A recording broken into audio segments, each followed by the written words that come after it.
hay un hombre en Libia que no existe. Durante más de una década nadie supo dónde vivía, qué hacía, si respiraba siquiera. Su nombre, Saif al-Islam Gaddafi. En árabe, Saif al-Islam significa espada del Islam, pero esta espada permaneció envainada durante años, guardada en algún lugar del sur de Libia, entre las arenas del Sáhara y los silenciosos guardianes de Zintan. Aquellos que lo capturaron en 2011 se convirtieron, según algunos, en sus protectores, de prisionero a símbolo, de símbolo a fantasma. Mientras el mundo occidental celebraba el fin de la dinastía Gaddafi, mientras los medios declaraban la liberación de Libia, Saif al-Islam desapareció de la narrativa. No con un grito, sino con un silencio denso como el petróleo bajo la tierra. Pero los silencios en el desierto nunca son eternos, son pausas, esperas, y en 2021 ese silencio se rompió.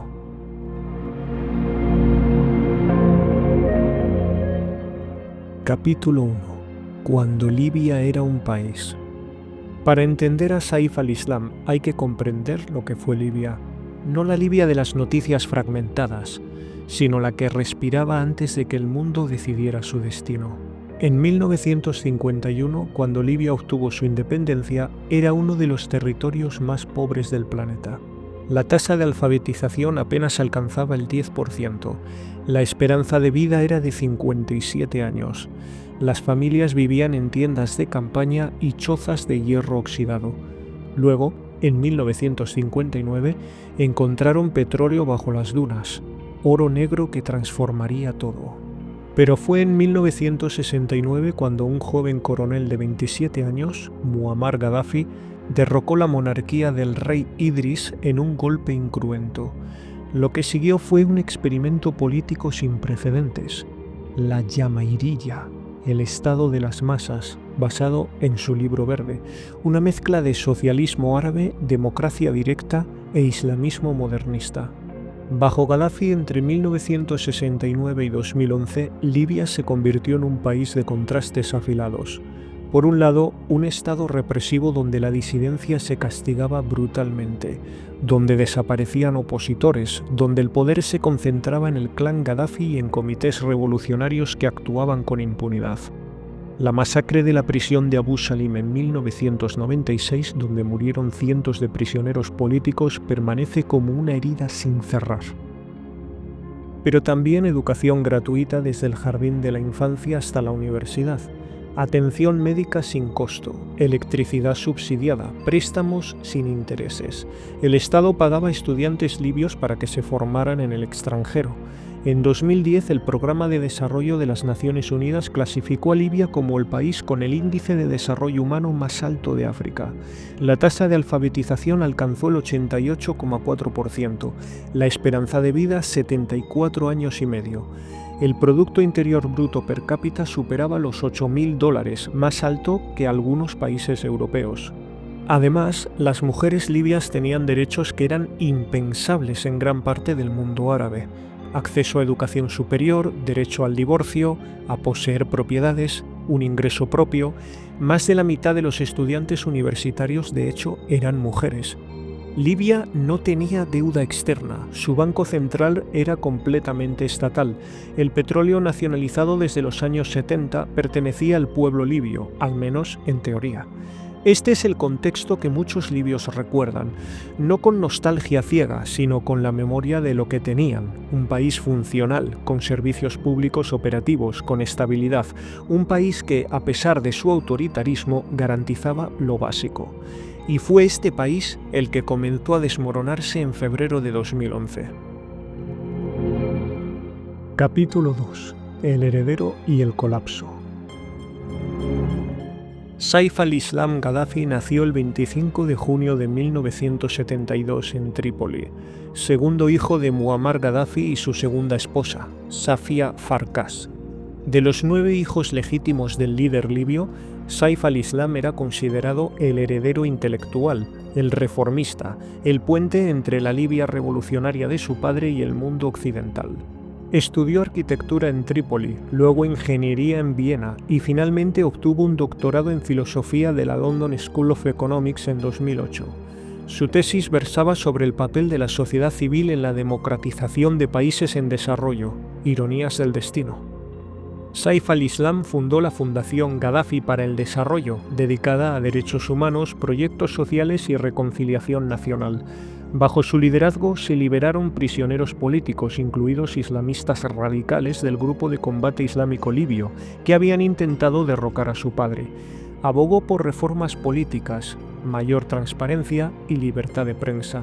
Fue visto en Europa y Estados Unidos como el rostro moderno de Libia, alguien con quien se podía dialogar. Pero en 2011, cuando las protestas de la primavera árabe llegaron a Libia, todo cambió. El 15 de febrero, manifestaciones pacíficas en Bengasi contra el arresto de un activista de derechos humanos fueron reprimidas con violencia por las fuerzas de seguridad. Decenas murieron en los primeros días. Las protestas se extendieron a otras ciudades, Al-Baida, Trípoli y Misrata. El discurso de Muammar Gaddafi del 22 de febrero selló el destino de Libia. Dijo: «Saldremos casa por casa, habitación por habitación». Amenazó, llamando a los manifestantes ratas y perros, que debían ser exterminados. Saif al-Islam, en una entrevista con la cadena ABC, afirmó que milicias armadas en Bengasi estaban matando niños y aterrorizando a la población. La narrativa estaba fracturada desde el inicio. El 17 de marzo, el Consejo de Seguridad de las Naciones Unidas aprobó la Resolución 1973, que autorizaba todas las medidas necesarias para proteger a los civiles libios, incluida una zona de exclusión aérea. Lo que comenzó como una misión humanitaria se convirtió rápidamente en una campaña de cambio de régimen. La OTAN, liderada por Estados Unidos, Francia y Reino Unido, lanzó la Operación Protector Unificado el 19 de marzo. Durante 7 meses, la coalición realizó más de 26.500 misiones aéreas, destruyendo más de 5.900 objetivos militares del gobierno libio. Fuerzas especiales occidentales operaron en terreno, apoyando a los rebeldes, aunque esto fue deliberadamente ocultado al Consejo de Seguridad de la ONU, según documentos posteriores. Durante 7 meses, la coalición realizó más de 26.500 misiones aéreas, destruyendo más de 5.900 objetivos militares del gobierno libio.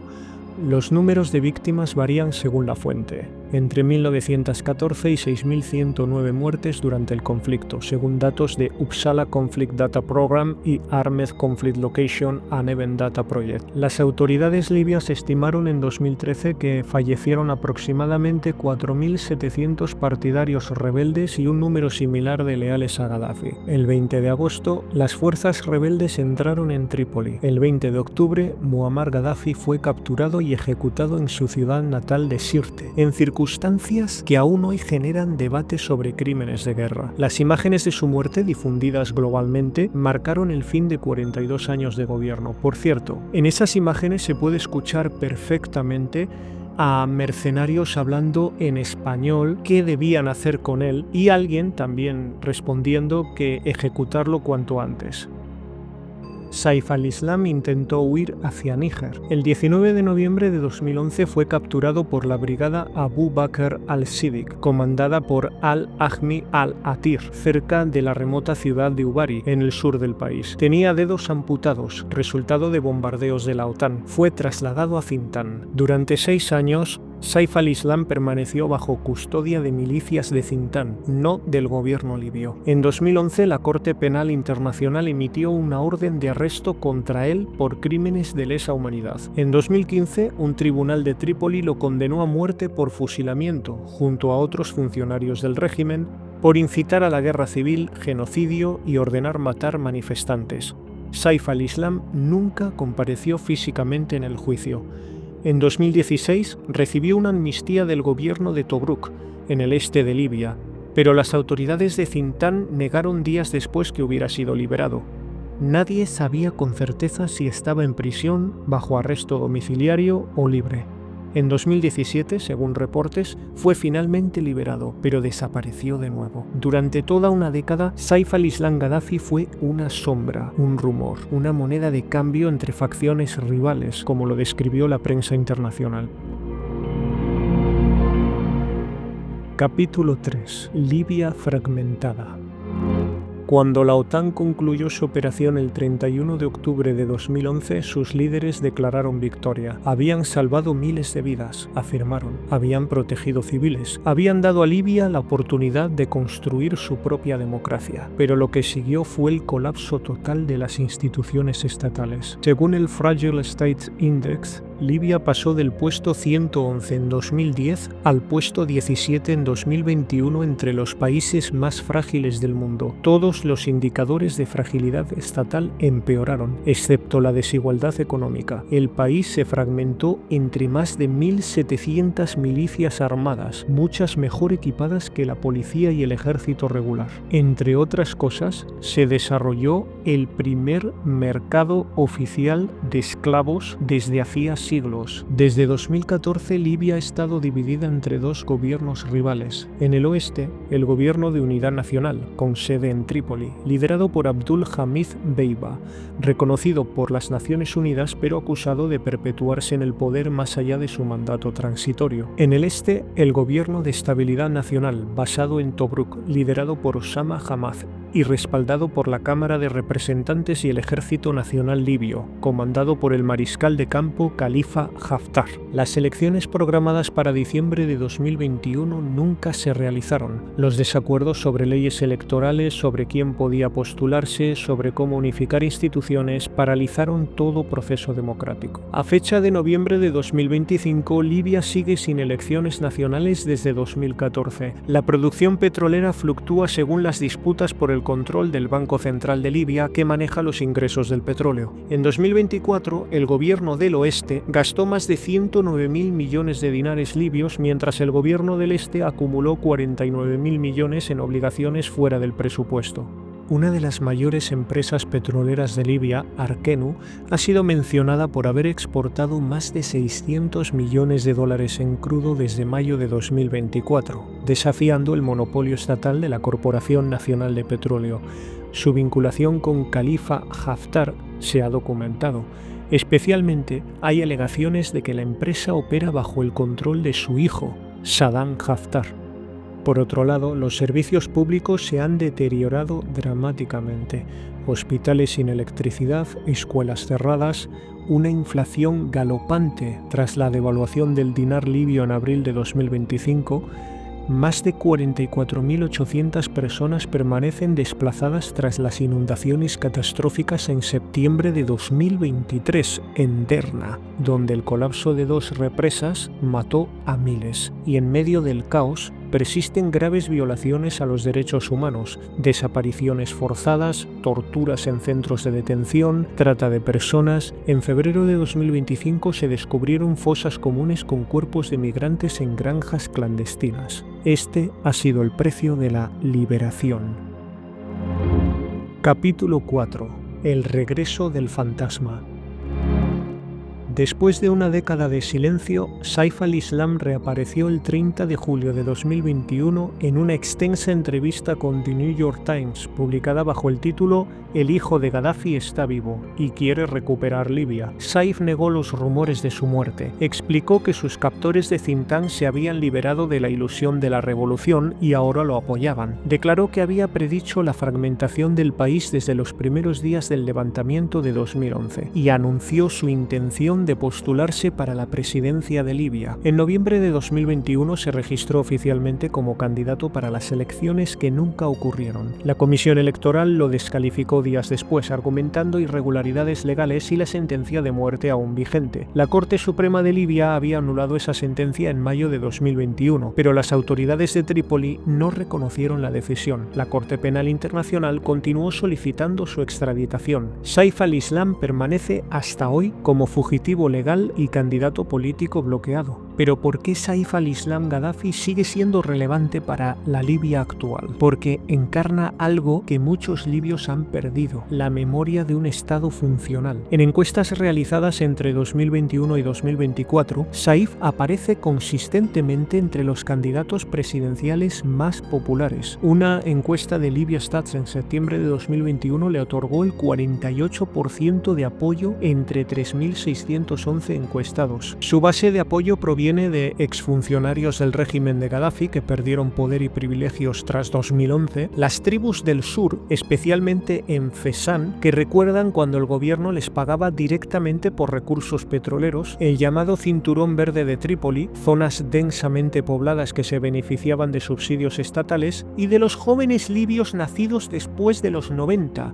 que nunca vivieron bajo Muammar Gaddafi, pero crecieron en el caos post-2011 y escuchan de sus padres historias de estabilidad. Analistas como Riccardo Fabiani del International Crisis Group advierten que aunque Saif al-Islam retiene cierto grado de apoyo, nadie conoce el tamaño real de su base. Fabiani también señala que la mayoría de los libios probablemente buscarían rostros nuevos en lugar del hijo de Gaddafi, a quien la gran mayoría recuerda al menos por su papel durante la revolución de 2011. Pero la nostalgia es una fuerza política poderosa cuando el presente es insoportable. Desde 2021, Saif al-Islam ha operado mediante su equipo político que emite comunicados estratégicos. En julio de 2024, su propio equipo expresó satisfacción con el resultado de reuniones en El Cairo entre la Cámara de Representantes y el Alto Consejo de Estado, que acordaron formar un gobierno unificado. En diciembre de 2023, su equipo se retiró del proyecto de reconciliación nacional liderado por el Consejo Presidencial,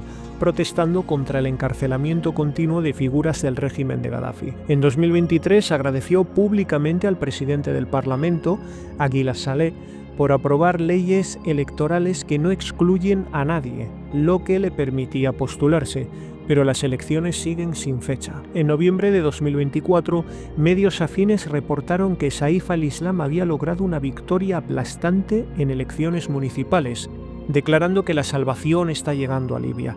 Sin embargo, estas elecciones fueron limitadas en 58 de 116 municipios, con una participación del 74% y no representan obviamente elecciones nacionales. En enero de 2024, fuentes árabes informaron que Saif al-Islam fue invitado a la cumbre de Brazzaville en febrero, organizada bajo los auspicios de la Unión Africana, lo que marcaría su primera salida internacional desde 2011. La cumbre buscaba reunir a todas las facciones libias para diálogo directo y reconciliación, pero Saif al-Islam sigue sin aparecer públicamente de forma consistente. En junio de 2024, una fotografía lo mostró junto al hijo de al-Ahmi al-Atir, su antiguo captor, sonriendo bajo su gorra, levantando el pulgar. Su paradero exacto sigue siendo un misterio. Capítulo 5. Preguntas sin respuesta.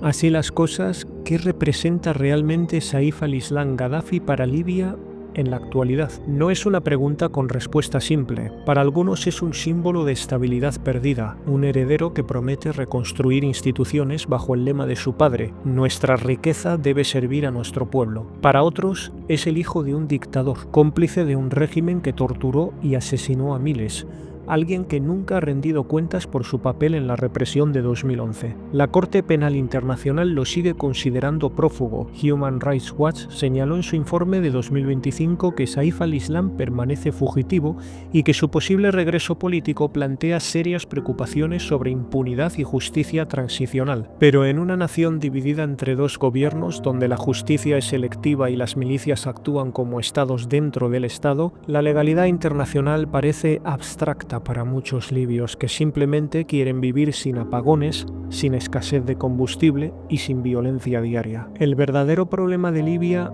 no es Saif al-Islam, sino la ausencia de alternativas creíbles. Hay una incapacidad de las élites políticas actuales para ofrecer un proyecto nacional compartido. Hay un control de grupos armados sobre recursos vitales. Hay una corrupción que devora los ingresos del petróleo. Hay una intervención continua de potencias extranjeras. Turquía apoyando al gobierno del oeste, Emiratos Árabes Unidos y Egipto respaldando a Haftar, Rusia con el grupo Wagner establecido en el este. En abril de 2025, las Naciones Unidas destacaron la falta de unidad política y advirtieron sobre un posible resurgimiento de hostilidades. La situación económica es crítica y el Fondo Monetario Internacional proyecta que el crecimiento del Producto Interior Bruto real depende completamente del sector petrolero, mientras el sector no petrolero se mantiene completamente estancado. La deuda pública crece, las reservas disminuyen La inflación oficial no refleja la realidad debido a subsidios masivos que son insostenibles. Libia necesita una estrategia de reconciliación nacional profunda,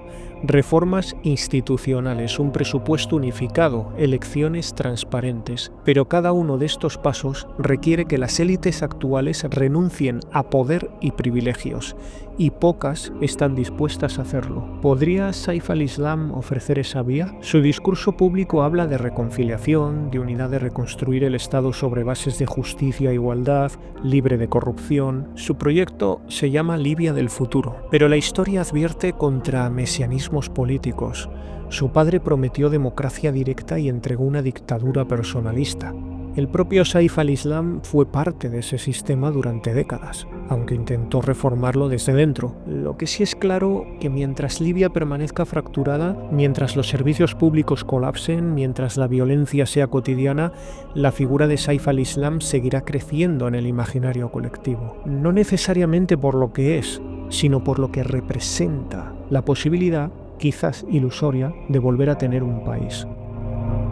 Epílogo. El hombre que podría ser rey. En el desierto libio, donde su padre fue asesinado y donde él mismo fue capturado, Saif al-Islam Gaddafi espera el momento político correcto, espera que la fatiga del caos sea mayor que el miedo al pasado, espera que su nombre, que intentaron borrar, se convierta en bandera. Quizás regrese, quizás no. Quizás Libia encuentre otra vía, un liderazgo nuevo que no nazca de la dinastía Gaddafi ni de los señores de la guerra actuales. Un liderazgo que entienda que la nostalgia no es un programa político, que la estabilidad no justifica la represión y que la riqueza petrolera debe traducirse en justicia social sin sacrificar libertades. O quizás Libia seguirá siendo lo que es hoy, un país dividido en el mapa y en la memoria. Un experimento fallido de intervención humanitaria, un recordatorio de que derrocar dictadores es fácil, pero construir democracias es infinitamente más complejo. Lo que es seguro es que la historia de Saif al-Islam Gaddafi está inconclusa, como Libia misma, como todas las promesas incumplidas de la primavera árabe. El desierto lo sabe, y el desierto siempre guarda sus secretos un poco más de lo necesario. Si ha llegado hasta aquí y le ha gustado el contenido, recuerde que tiene absoluta libertad para decidir si desea dar me gusta y suscribirse.